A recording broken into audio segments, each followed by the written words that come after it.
Hey everyone, welcome to your functional foot health flow for fly anglers. A bit of a mouthful on that one. All you're going to need for this short practice is a ball of sorts. I have a Tune-Up Fitness myofascial release ball, but you could get away with a tennis ball or anything of the like. So grab a hold of a ball and come to standing. Then right away, place one of your feet on top of the ball, heel bone down, let your toes, your foot sort of just melt and meld over the ball. Pin, compress, take a few breaths. And then as you start to move inside of your foot rolling, I like to begin with cross fiber, moving from left to right and right to left. So nice and easy, you're just starting to apply a bit of pressure without overdoing it, without adding undue pressure. So a little goes a long way whenever you are digging into any of this self-myofascial release work. Shift your foot from side to side. And then you can also start to roll forward and back. What we're hoping to target is this sort of meaty quadrant of your foot in between the ball mounds and the heel bone. You can take your toes down, ball mounds down. And then same thing, pin, compress, pause, breathe, and then incorporate any degree of movement. I tend to feel most tender along that inner arch of my foot, so I will most certainly spend a little bit of time accessing that area. But again, a little goes a long way. 1 to 2 minutes per foot is usually about all you need. So there's no need to spend a ton of time on this, but it is really, really useful. Again, my heel bone down and my foot and my toes wrapping up and over the ball, pausing, breathing, enjoying even, and then moving left to right and right to left, starting to slide and glide, mobilizing and lubricating some of the soft tissues on the sole of my foot, moving both forward and back, and eventually taking my toes and ball mounts down, heel bone lifted just up and across the ball.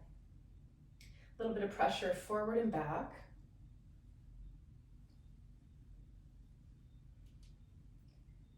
And that is great for now.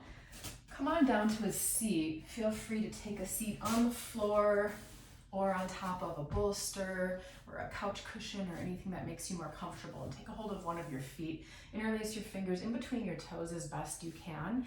I know for some this can be a little cumbersome, so just do the best you can with it, but what we're hoping to achieve is to just create some spaciousness between each individual toe. And then take your opposite hand to your ankle and start to roll out through your ankle and begin to rotate, moving in both directions, both clockwise and counterclockwise.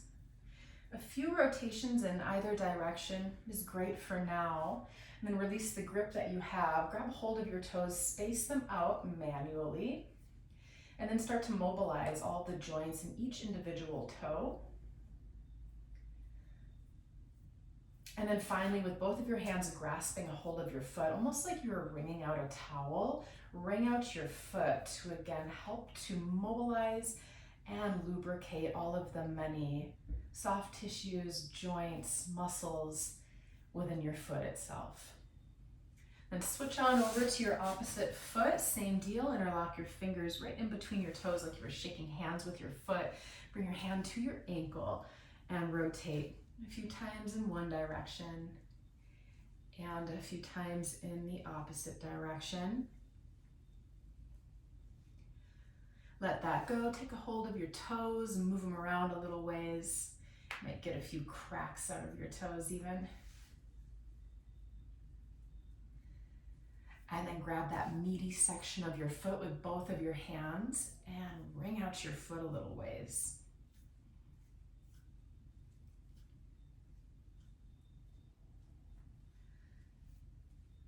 And let that go. Come forward onto hands and knees and then tuck your toes under. So what we're looking for is a flexed foot position. Hands on the ground. Feel free to cushion your knees with a blanket if you have some tenderness beneath your knee joints here. And then begin with your toes still tucked in that flexed foot position, shifting weight both forward and back. Bonus is that you're going to get some stretch and some loading into your hands and wrists as well. But on top of that, we're just kind of looking to load through the big toes in particular as you pull weight both forward and back. How far you come forward and how far you draw your hips back is going to be unique to the individual. So working always within a pain-free range of motion is a great idea. Next time you shift weight forward, untuck your toes, come to the tops of your feet, walk your hands all the way back toward your knees, and then choosing whether or not you keep your fingertips on the ground, or if your knees and your ankles and your hips agree with it, you can start to walk your hands up your thighs, pause, take a few breaths, and then walk your hands back out to where you began. Tuck your toes, come back into your flexed foot position, and walk your hands back. Same deal, fingertips on the ground, or for more load, if your joints are happy with it, you can take your hands up to your thighs. Take a few breaths. And walk your hands back out. Send one leg straight back, flexed through the foot, and then just start to roll across your foot. So what we're looking for is a little bit more of that rotational capacity within your ankle, while at the same time mobilizing through all of your toes and all of the many components that make up the structure of your foot and your ankle. And if you want just a little bonus calf stretching action, toes tucked, that same flexed foot position that we've been working with, press your heel bone way back, take a few breaths. And finally switch to your second leg. Send your leg way back behind you, tuck your toes, and start to roll across the top of your foot. Rotate just as much as you can throughout your ankle.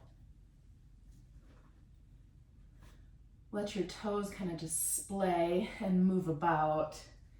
And if you'd like to access some of that stretching sensation in your calf muscles on your second leg, toes tucked, heel bone drawing down and back. Take a few breaths.